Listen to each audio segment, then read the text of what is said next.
Gilles Goujon, bienvenue à Lyon, Mais merci beaucoup. chez un de vos amis, Christian Tête d'Oie. Et oui, 20 ans qu'on se connaît. Ouais.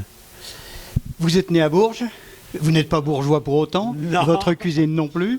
Comment définir cette cuisine, Gilles Goujon, vous qui êtes au firmament du guide rouge, de nos amis Goemio, du Botin Gourmand et compagnie? Comment vous la définissez, votre cuisine? Alors, je reprends une phrase du Goemio, justement, de Marc Esqueré, qui dit, en parlant pas que de moi, d'autres chefs, il dit c'est une cuisine d'auteur. Je dirais que j'essaye d'avoir une cuisine d'auteur qui me soit bien propre, avec quand même enracinée dans mon terroir et dans mon pays. Terroir et pays, hein, on répète, vous êtes au cœur d'une très belle région, dans l'Aude. Oui. Dans les Corbières, région viticole, et où justement le temps s'est pas arrêté, mais où on est resté assez campagnard et on a des fermes qui nous entourent, assez sympas, avec de beaux produits.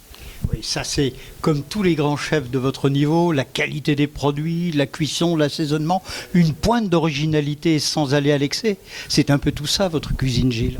Tout à fait. Moi, j'essaye d'avoir. Voilà, ce que je veux dire, c'est que j'essaye d'avoir une cuisine contemporaine d'aujourd'hui, avec les produits bien sûr d'aujourd'hui, mais j'allais le dire enracinés dans le terroir, mais en même temps, j'allais dire de nos.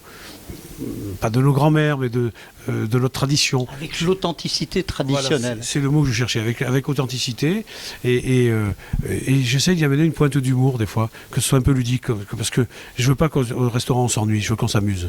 Alors Gilles, l'humour, il est où? Il est par exemple dans le service des plats. J'ai vu tout à l'heure que vous décryptiez au personnel de salle ici, très attentif, voire même surpris, vous décryptiez comment on dressait une assiette, comment on faisait un peu du théâtre autour de la cuisine. Oui, alors c'est pas vraiment théâtral, mais en même temps, ça l'est. Ça veut dire que je veux qu'il y ait une participation des serveurs. Ce que j'aime, c'est que on a un métier avec les cuisiniers, les serveurs, les sommeliers, etc. Et je veux que tout le monde joue sa carte. Et souvent, les serveurs, on les oublie, ils portent les assiettes, ils annoncent des plats, et c'est pas très intéressant finalement. Alors que quand on leur fait faire des choses en salle, en dehors que des découpes qu'on peut, Il y a des tranches express, par exemple. voilà. Quand on peut leur faire des jeux, par exemple sur l'œuf, on s'amuse. L'œuf pourri de truffe, on demande au client d'abord avec la fourchette, la cuillère Georgette de couper l'œuf. La cuillère Georgette a une cuillère qui a des dents de fourchette. Voilà, et qui coupe très bien. Et donc l'œuf se perce, coule noir, et là, il faut que le serveur ait une pointe de jeu et ils disent « Oh, pardon, il est pourri ». Il est pourri. Et là, bien sûr, ça amuse un peu tout le monde, et puis ça détend un peu, parce que les clients ont besoin aussi de ça. Et puis après, à eux de mettre le sabayon, de râper un peu de truffe. Voilà, donc il y a... Enfin, quand vous dites un peu, vous êtes généreux hein, quand même. Bah, il faut. Hein, la cuisine, c'est aussi ça. Donc, il faut tailler quand même la régler assez fine pour pouvoir mettre beaucoup. Hein. Non, ça, c'est la générosité dans le calcul, ce qu'on disait. Voilà. Par exemple, je vous poserai une autre question. Si je vous dis filet de rouget barbé, ça vous parle? C'est peut-être même un de vos plats signature. Oui, bah, c'est le deuxième plat signature de la maison. Il y a 2-3 plats comme ça.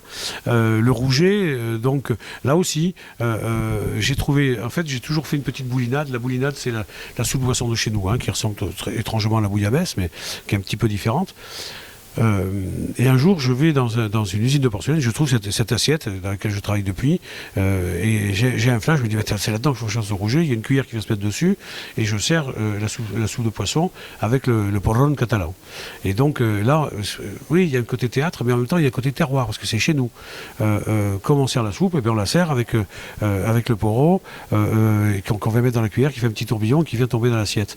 Et tout en étant terroir, on amène un petit jeu sympa, et les gens sont qu'est-ce que c'est que parce qu'il y a des gens qui ne connaissent pas le porron. Nous porron, on sait ce que c'est, mais il y a des gens qui ne savent pas ce que c'est. Donc, chaque région a son authenticité. Et voilà. Et donc essayer de remettre des choses comme ça au goût du jour, je trouve ça fantastique, quoi.